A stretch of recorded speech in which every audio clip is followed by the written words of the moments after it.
कौमी असम्बली का अहम इजलास आज होगा और पाक भारत कशीदा सूरत हाल के बाद सदर मुमलिकत आसिफ अली जरदारी की कॉल पर तमाम सियासी जमातों को इसमें शिरकत की दावत दी गई है। बिल्कुल, इजलास में पाक भारत कशीदगी के बाइस पैदा होने वाली जो सूरत हाल है उस पर बहस होनी है। इजलास का 38 निकाती एजेंडा है जिसे जारी कर दिया गया है और भारत की हालिया जंगी जाहरियत, लाइन ऑफ कंट्रोल पर बढ़ती हुई कशीदगी पर तफसीली गौर किया जाना है। अब इजराइल का कहना है कि हुकूमत ने भारतीय जारियत के खिलाफ एक मुत्तफ़िका करारदाद लाने का फैसला किया है जो आज के इजलास में पेश की जाएगी। ये करारदाद पाकिस्तान की सियासी क़यादत की मुश्तरका सोच की अक्कास होगी और इसका मकसद बैनुल-अक़वामी सतह पर भारत की इश्तिआल अंगेज़ी को बेनकाब करना है।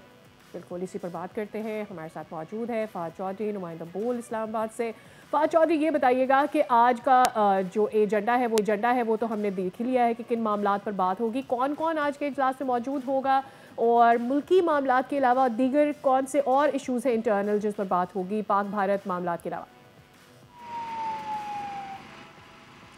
जी देखिए, भारत के पहलगाम फॉल्स फ्लैग ऑपरेशन के बाद ख़ित्ते की जो सूरत हाल है, भारत की जानिब से बेबुनियाद झूठे इल्ज़ामात हों या भारत के नापाक अज़ाइम हों, इस हवाले से आज पाकिस्तान की पार्लियामेंट में भरपूर तरीके से आवाज़ उठाई जाएगी। कौमी असम्बली का इजलास आज शाम 5 बजे होने जा रहा है जिसमें भारत के फॉल्स फ्लैग ऑपरेशन और उसके बाद जो भारतीय यकतरफ़ा इक़दामात हैं, ख़ुसूसी तौर पर सिंध तास मुआहदे को यकतरफ़ा तौर पर मुलतवी करने के ख़िलाफ़ एक मुज़म्मती करारदाद मंजूर की जाएगी। कौमी असम्बली में तमाम सियासी जमातें, जो पार्लिमानी सियासी जमातें हैं, वो यकजुबान होकर भारत की मज़म्मत करेंगी, भारतीय इक़दामात की मज़म्मत करेंगी और भारत को ये बावर करवाया जाएगा कि पार्लियामेंट जो है वो भी अवाम की तरह इस मुल्क की हुकूमत और रियासत के साथ खड़ी है और किसी किस्म के भी नापाक अज़ाइम जो है वो भारत के उन्हें मिट्टी में मिला दिया जाएगा। पाकिस्तानी कौम भरपूर तरीके से तैयार है। गुज़िश्ता शब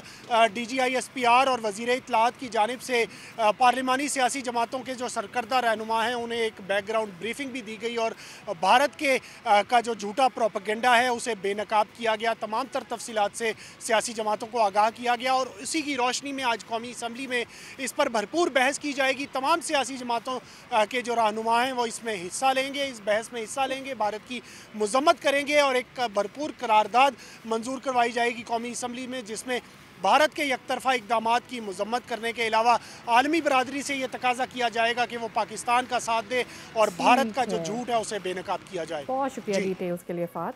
इसी पे बात कर लेते हैं। सीनियर तजज़ियाकार एहतशामुल हक साहब भी हमारे साथ मौजूद है। एहतशाम साहब, गुड मॉर्निंग, अस्सलाम वालेकुम।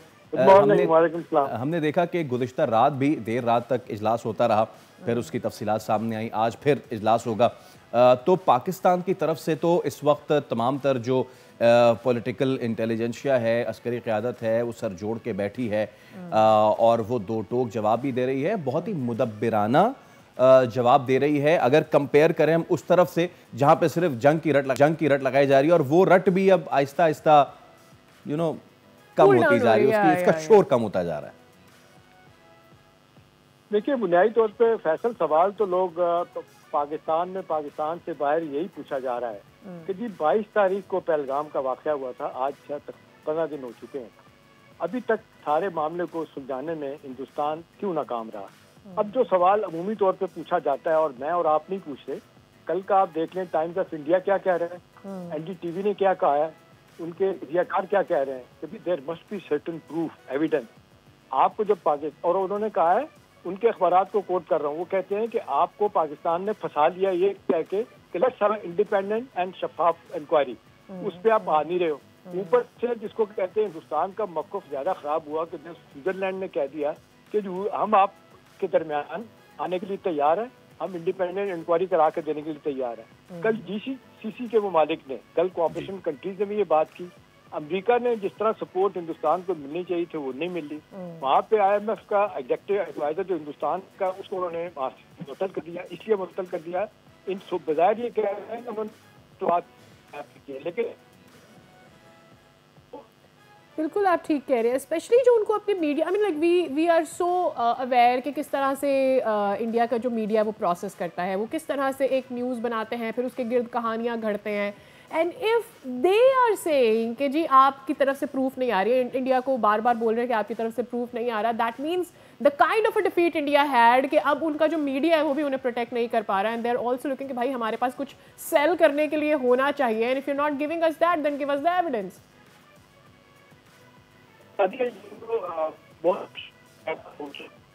हो चुका है। अब इसको डी एस्केलेट करने के लिए उनको मुश्किलात का सामना करना पड़ रहा है। अब जो खबरें मुख्तलिफ कैपिटल से आ रही हैं वो ये बता रही हैं कि उनका मीडिया, उनकी सफारतकारी भी और बहुत से अवानों से डिफेंस के अहदाफ जो हिंदुस्तान चाहता था कि ये पहले 15 दिन में हासिल करेगा, वो नाकाम हो गए। अब फिर जो पाकिस्तान को टर्की और चाइना की इतनी भरपूर सपोर्ट मिल गई है, और मैं खबर के तौर पे एक चीज आपको बता सकता हूँ फैसल सादिया, कि अब जो JF-17 थंडर और J-10 जो जहाज दिए हुए हैं चाइना ने, वो इत्तलात ये है कि जी उन पे स्पेशल माउंट करने वाले मिसाइल भी चाइना ने पाकिस्तान को दिए हैं। पाकिस्तान की कैपेबिलिटी अपनी जगह पे कि अपने मिसाइल जो अपने आपने देखा कल अब्दाली का परसों जिस तरीके से आप देखा उन्होंने एक तजर्बा किया, वो सारे के सारे लोग कह रहे हैं, अमेरिका ही उनको कह रहा है कि भी आप ये ज़हन में रखिएगा कि अगर आप समझते हैं कि इस कॉन्फ्लिक्ट में आप जीत सकते हैं कि nothing doing you will never ever succeed, अभी बेहतरीन तरीका ये है कि इंटरनेशनल ओपिनियन आपके खिलाफ हो रही है। पाकिस्तान का ये फैसला फैसल के आज सिक्योरिटी काउंसिल में या कल ये मामला उठाया जाएगा, बड़ा वाज़ेह तौर पर बताया जाएगा कि जी देखें, दो फरीक के दरमियान जब तनाज़ा होता है and if they fail to secure any decision आपस में, तो फिर क्या होता है, थर्ड पार्टी इंटरवेंशन की बात होती है ना।